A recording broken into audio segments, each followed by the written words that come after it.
বিসমিল্লাহির রহমানির রহিম। আমি কামরুন নাহার, প্রভাষক, ইতিহাস বিভাগ, সরকারি রাজোর কলেজ, রাজোর, মাদারীপুর। শ্রেণী ডিগ্রি প্রথম বর্ষ, বিষয় দক্ষিণ এশিয়ার ইতিহাস 1526 থেকে 1765 সাল পর্যন্ত। অনলাইন ক্লাসে সবাইকে শুভেচ্ছা জানিয়ে শুরু করছি। তোমাদের ক্লাস শুরু করার আগেই একটি জরুরি কথা বলে নিচ্ছি। এখানে দুটো লিঙ্ক দেওয়া আছে। এ দুটো ভালো করে পড়ে বুঝে নিয়ম অনুযায়ী ডাউনলোড করলে নেট ছাড়াও যে কোনো সময় যে কোনো জায়গায় থেকে ভিডিওর ধারাবাহিকতা ঠিক রেখে সহজে পড়তে পারবে। প্রয়োজনে নোট, কপি ও প্রিন্ট করতে পারবে। নিচেরটিতে গুগল ক্লাসরুমে উপস্থিত হয়ে আমার সাথে সরাসরি ক্লাস করতে পারবে। তোমাদের সাথে আমার আরো একটা অনুরোধ থাকবে, স্বাধীন বাংলাদেশ অভ্যুদয়ের ইতিহাস পড়তে হলে তোমাদের প্রচুর রেফারেন্স বই পড়তে হবে। পরে আমি তোমাদেরকে রেফারেন্স বইয়ের নাম বলে দেব।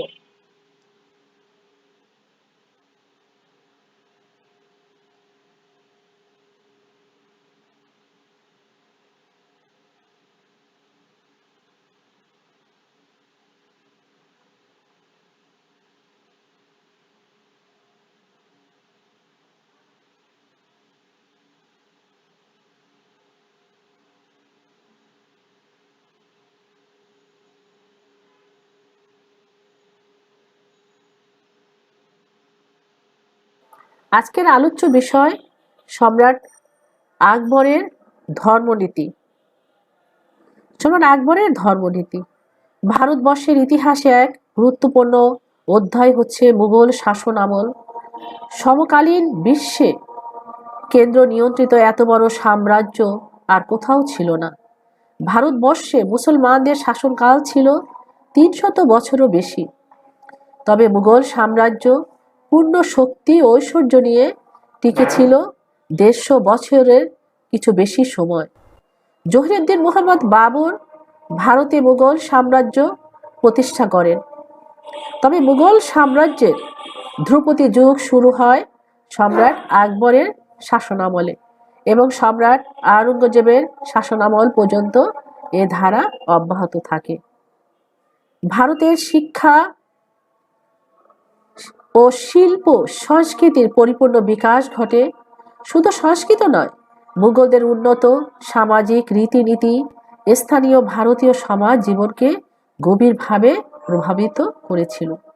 সময়োপযোগী প্রশাসনিক ও আর্থ সামাজিক নীতি গ্রহণ ও বাস্তবায়নের মাধ্যমে মুঘল শাসক গোষ্ঠী বহু ভাষাভাষী ও সংস্কৃতির ধারক ভারতের সমাজ জীবনের ঐক্য বজায় রাখতে সক্ষম হয়েছিলেন।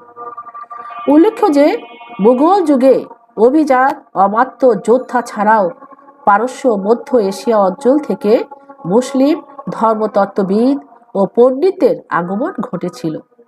এদের অবস্থান ও প্রভাবে ভারতের সামাজিক ও সাংস্কৃতিক ক্ষেত্রে রূপান্তরের ধারা দৃশ্যমান হয়।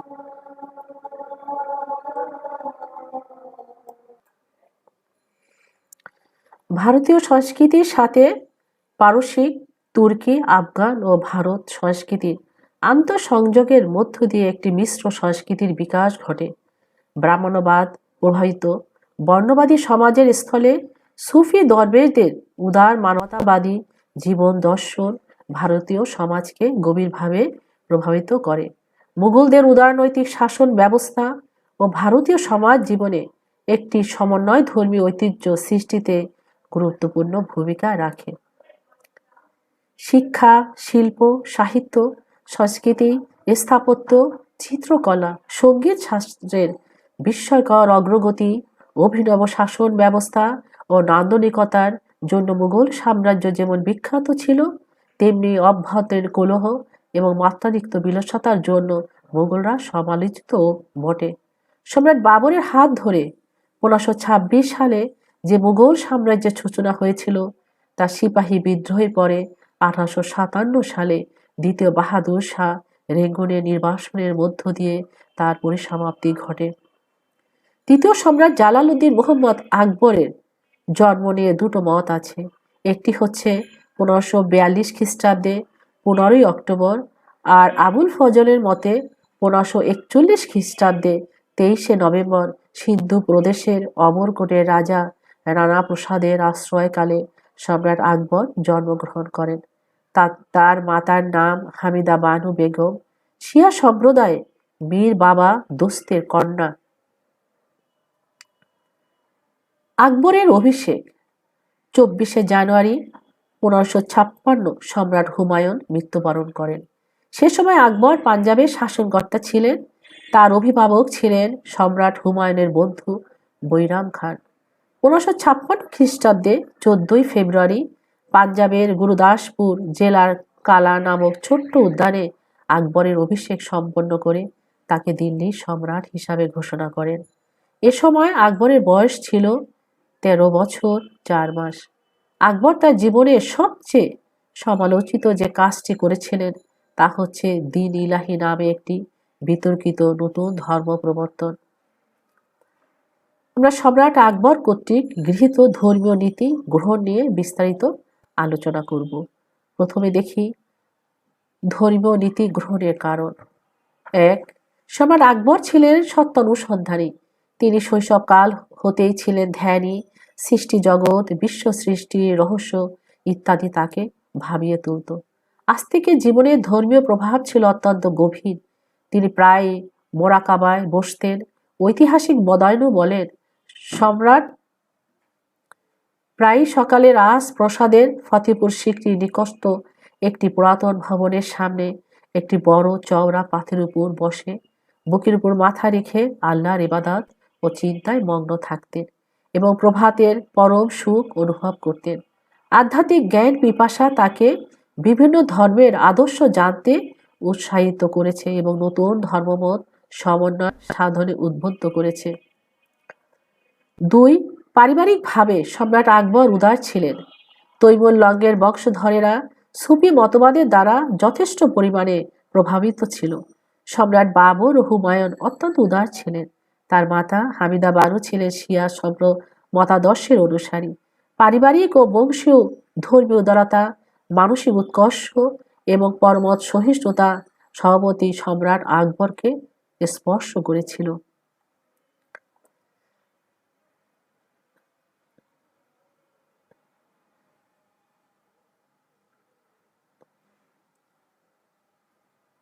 তিন হচ্ছে সম্রাট আকবরের শিক্ষক মীর আব্দুল লতিফ ছিলেন প্রখর যুক্তিবাদী ও অত্যন্ত উদার চিত্রের মানুষ। তার শিক্ষক তাকে সুলুইকুল বিশ্বজনীন সহিষ্ণুতা নীতি শিক্ষা দেন। আকবরের বন্ধু ও সভাসদ আবুল ফজল, তার ভাই ফৈজি ও তার পিতা শেখ মুবারক আকবরকে ধর্মীয় গোড়ামি মুক্ত হতে যথেষ্ট সাহায্য করেছে। 4. সম্রাট আকবরের জীবনে ষোড়শ শতাব্দীর প্রভাব ছিল। ষোড়শ শতাব্দী ছিল অনুসন্ধিৎসা ও ধর্মালম্বনের যুগ। ভক্তি ধর্মের প্রচারক কবির, নানক, চৈতন্য প্রমুখ ধর্ম প্রচারকগণ সম্রাট আকবরের ধর্মনীতির ভিত্তি স্থাপন করে দিয়েছিলেন। তারা বিশ্বজনীন ভ্রাতৃত্বের বাণী প্রচার করেছিলেন। প্রতিভাবান ও তীক্ষ্ণ বুদ্ধি সম্পন্ন সম্রাট আকবর ধর্ম প্রচারকদের সমন্বয়বাদী চিন্তাধারা উপলব্ধি করতে সক্ষম হয়েছিলেন। ঐতিহাসিক কে দত্তের গ্রন্থে বলা হয়েছে, অসামান্য বুদ্ধি, জাগ্রত মন, অনুসন্ধিৎসা, বংশগত মর্যাদা, উন্নত শিক্ষা এবং সৎসঙ্গের ফলে আকবর সেই যুগের আধ্যাত্মিক জিজ্ঞাসা প্রবণতাকে ভালোভাবে হৃদয়ঙ্গম করতে পেরেছিলেন। তিনি শুধু তার যুগের সন্তানই ছিলেন না, তিনি ছিলেন তার শ্রেষ্ঠ প্রতীক। 5. মুসলিমদের মধ্যে এমন বিশ্বাস আছে যে একটি নির্দিষ্ট সময়ের পর মহান আল্লাহ পাক একজন মুজাহিদ ধর্ম সংস্কার প্রেরণ করেন। হাজার বছরের শেষে মুসলিমদের পাপ পঙ্কিল থেকে উদ্ধারের উদ্দেশ্যে ভারত উপমহাদেশের জৌনপুরের সৈয়দ মুহাম্মদ নিজেকে মাহদী ত্রাণকর্তা রূপে ঘোষণা করেন। একইভাবে আফগানিস্তানেও রাষ্ট্রীয় আন্দোলন দেখা দেয়। মাহদী ও রাষ্ট্রীয় আন্দোলনের সূত্রপাত দেখে অতি উৎসাহী হয়ে সম্রাট আকবর তার ধর্মীয় নীতি গ্রহণ করতে থাকতে পারেন। 6 নম্বর হচ্ছে ভারতবর্ষের সম্রাট আকবরই প্রথম মুসলিম শাসক, যিনি রাজনৈতিক কারণে বৈবাহিক বন্ধনের মাধ্যমে সংখ্যাগরিষ্ঠ হিন্দুদের সংস্পর্শে আসার চেষ্টা করেন। তার এই সাহসী সিদ্ধান্ত, উদার দৃষ্টিভঙ্গি হিন্দু ধর্মের আদর্শ জানার সুযোগ করে দেয়। তার বিবাহ নীতির কারণে হিন্দু ধর্মাচারগণ রাজ দরবারে তাদের আদর্শ প্রচারের সুযোগ লাভ করে। এছাড়া অন্দর মহলে তার রাজপুত স্ত্রীগণ নানা সামাজিক আচার অনুষ্ঠান পালন করতেন। তাদের চিন্তা চেতনা, কৃষ্টি, কালচার, ধর্মীয় দৃষ্টিভঙ্গি ইত্যাদি সম্রাট আকবরের উপর প্রভাব বিস্তার করে।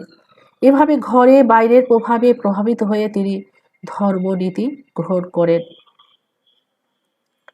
৭. সম্রাট আকবর ১৩ বছর বয়সে দিল্লির সিংহাসনে আরোহণ করেন। সিংহাসনে আরোহণের পর হতে মৃত্যুর দিন পর্যন্ত সম্রাট আকবরকে কেন্দ্র করে ভারতবর্ষের রাজনীতি আবর্তিত হয়।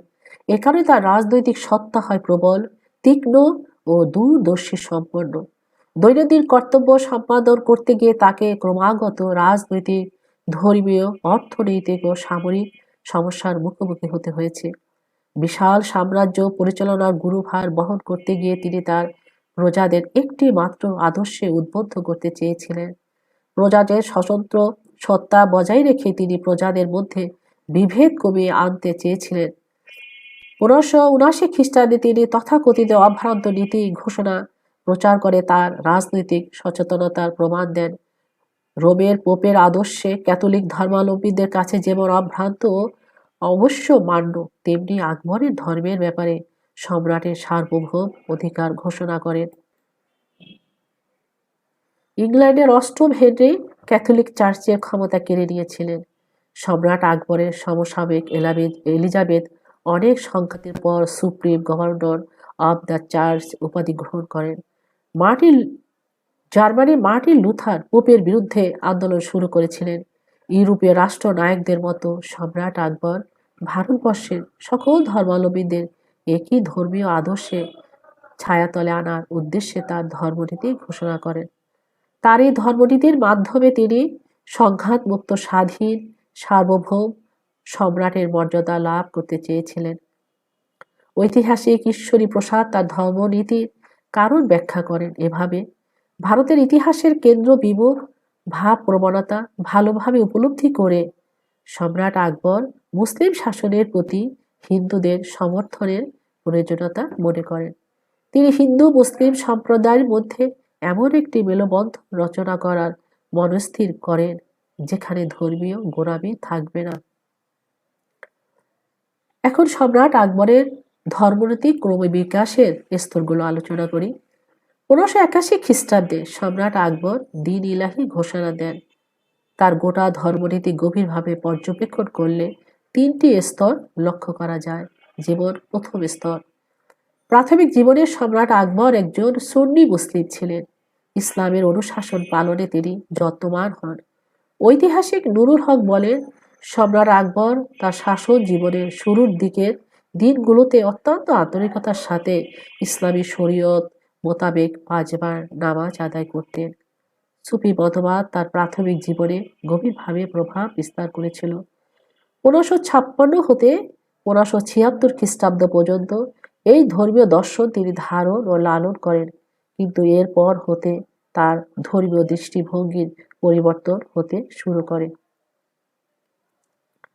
দ্বিতীয় স্তর, সম্রাট আকবরের ধর্মনীতি বিকাশের দ্বিতীয় স্তর ছিল ১৫৭৬ থেকে ১৫৮১ খ্রিস্টাব্দ পর্যন্ত বিস্তৃত। ১৫৭৫ খ্রিস্টাব্দে তিনি ফতেপুর সিক্রিতে ইবাদতখানা নির্মাণ করেন। এখানে তিনি দর্শন ও ধর্মতত্ত্ব সম্পর্কে বিশ্লেষণের ব্যবস্থা করেন। প্রথম দিকে শেখ সৈয়দ ওলমা প্রভৃতিরা ইসলাম বিষয় আলোচনা করতেন। মুসলিম পণ্ডিতদের মধ্যে শেখ মাকদুস উল মুলক এবং শেখ আব্দুল নবী, শেখ মুবারক, আবুল ফজল, কবি ফৈজি প্রমুখ ছিলেন অন্যতম। ক্রমে হিন্দু, জৈন, পার্সি, খ্রিস্টান প্রভৃতিকে ইবাদতখানায় আলোচনার জন্য আহ্বান করা হয়। হিন্দু পণ্ডিত দেবী পুরুষোত্তম, জৈন সাধু বিজয় সেন সুরি, হীরা বিজয়সুরি ও ভানুচন্দ্র মুখোপাধ্যায়, খ্রিস্টান পাদ্রী মনসেরাত, পার্সি পুরোহিত প্রভৃতি ইবাদতখানায় আসতে শুরু করেন। সম্রাট আকবর সকল ধর্মের প্রতিনিধিদের বক্তব্য অত্যন্ত আগ্রহভরে শ্রবণ ও হৃদয়ঙ্গম করেন। এক পর্যায়ে ধর্মতত্ত্ববিদরা আলোচনা ব্যক্তিগত রেষারেষিতে পরিণত হয়। ঐতিহাসিক বদায়নু বলেন, জ্ঞানী ব্যক্তিগণ পরস্পরের বিরুদ্ধে প্রতিবাদ ও বিরোধিতার ক্ষেত্রে জিহবার তরবারি ব্যবহার করতেন এবং সম্প্রদায় সমূহের রেষারেষি এমন পর্যায়ে পৌঁছে যে একে অপরকে নির্বোধ ও ধর্মহীন বলে আখ্যায়িত করতে থাকে। শিয়া সুন্নি, হানাফি, শাফি, আইন বিশারদগণ, ধর্মতত্ত্ববিদগণকে ছাড়িয়ে ধর্মীয় ক্রন্দন চরম আকার ধারণ করে এবং এমনকি তারা বিশ্বাসের মূলেও কুঠারাঘাত করতে থাকে। সম্রাট আকবর এমন গভীর মনোযোগের সাথে তিনি ধর্মের মূল তথ্য জানার চেষ্টা শুরু করলেন যে লোকজন তা দেখে ও শুনে তাকে কখনো হিন্দু, জৈন বা খ্রিস্টান বলে অভিহিত করতে থাকে। 1579 খ্রিস্টাব্দের জুন মাসে সম্রাট আকবর সিকরির মসজিদের জুমার নামাজের খুতবায় নিজের নামের প্রশংসা অন্তর্ভুক্ত করেন। ইসলামী বিধান মতে খুতবায় আল্লাহ হজরত মুহাম্মদ সাল্লাল্লাহু আলাইহি ইসলামের সাহাবীদের নামের প্রশংসা করার বিধান রয়েছে। সম্রাট আকবর ইংল্যান্ডের অষ্টম হেনরির মতো পোপের বা উলামাদের ক্ষমতা কেড়ে নিলেন। তিনি নিজেই মসজিদের ইমামতি ও খুতবা পাঠের শুরু করেছিলেন, কিন্তু শেষ পর্যন্ত নির্ধারিত ইমাম খুতবা পাঠ করেন। শেখ মোবারকের পুত্র ও ঐতিহাসিক আবুল ফজলের বড় ভাই কবি ফৈজি একটি খুতবা রচনা করে দিয়েছিলেন। খুতবাটি ছিল নিম্নরূপ: অর্থাৎ যিনি আমাদের সার্বভৌমত্ব দিয়েছেন তার নামে পাঠ করছি। যিনি আমাদের দিয়েছেন এক বিরাট হৃদয় ও শক্তিশালী বাহু, তিনি আমাদের ন্যায়পরায়ণতা ও ন্যায় বিচারের পথে পরিচালিত করেন। তিনি ন্যায়পরায়ণতা ব্যতীত আমাদের অন্তরের অন্যান্য সব কিছুকে দূর করেন। তিনি সর্বশক্তিমান। আল্লাহু আকবার।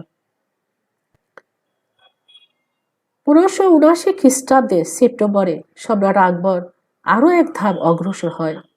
অভ্রান্ত কর্তৃত্বের ঘোষণা দেন। ঐতিহাসিক আবুল ফজলের পিতা শেখ মোবারক এই ঘোষণার কথা রচনা করেন এবং সম্রাট আকবর তা সমর্থন করেন। মাকদুমুল মুলুক শেখ আব্দুল নবী, শেখ মোবারক অন্যান্য ধর্মতত্ত্ববিদগণ এই ঘোষণার পক্ষে স্বাক্ষর করেন। এই ঘোষণাপত্রকে আকবরের রাজত্বের অ্যাক্ট অফ সুপ্রিমেসি হিসাবে অভিহিত করা যায়। এ ঘোষণাপত্রের মূল কথা ছিল যে ধর্ম সংক্রান্ত ব্যাপারে মতান্তর ঘটলে সম্রাট কুরআন শরীফ ও হাদিস শরীফের আলোকে এর সমাধান দিবেন, অর্থাৎ তিনি মুস্তাহিদের ভূমিকা পালন করবেন। ইউরোপীয় দেশগুলোর পোপের দায়িত্বের ন্যায় তিনি ধর্মগুরু হিসাবে দায়িত্ব পালন করবেন। তৃতীয় স্তর 1582 থেকে 1604 খ্রিস্টাব্দ পর্যন্ত ছিল সম্রাট আকবরের ধর্মনীতির তৃতীয় স্তর। এ স্তরে তার ধর্মীয় চিন্তা চূড়ান্ত লাভ করে। 1982 কিংবা 1981 খ্রিস্টাব্দের সম্রাট আকবর একটি নতুন ধর্মমত বা ধর্মীয় নীতি ঘোষণা করেন। ঐতিহাসিক বদায়নু একে তৌহিদি ইলাহি বা একশ্বরবাদ বলে অভিহিত করেছেন। ঐতিহাসিক ঈশ্বরী প্রসাদ বলেন, বিভিন্ন ধর্মের সার বস্তুর সমন্বয়ে গঠিত একটি সর্বেশ্বরবাদী ধর্ম যা ভারতবর্ষের ইতিহাসে দ্বীন ই ইলাহি নামে অধিক পরিচিত। ধর্মীয় চেতনার বিবর্তন 1582 খ্রিস্টাব্দে মনান্তরে 1581 খ্রিস্টাব্দে আকবর প্রবর্তন করেন দ্বীন ই ইলাহি, তৌহিদ ই ইলাহি নামে এক একশ্বরবাদী ধর্মের। শুল এ কুল বা বিশ্বজনীন শান্তি ও সহিষ্ণুতা ছিল এর লক্ষ্য। সকল ধর্মের সারবস্তু নিয়ে এ ধর্মমত গঠিত এবং যে কোনো মানুষ এ ধর্মমত গ্রহণ করতে পারত। কেবলমাত্র 18 জন বিশিষ্ট মুসলিম ও একজন বিশিষ্ট হিন্দু বীরবল এই ধর্মমত গ্রহণ করেন। ধর্মীয় চেতনা আকবরের ব্যক্তি জীবনে কিছু পরিবর্তন আনে।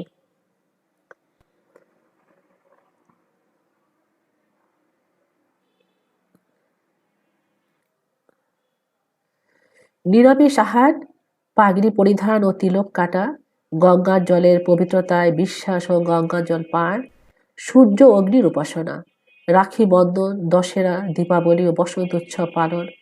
মাতা হামিদা বানুর মৃত্যুর পর তিনি মাথা মুন্ডন করে হিন্দু রীতিতে শ্রাদ্ধ করেন।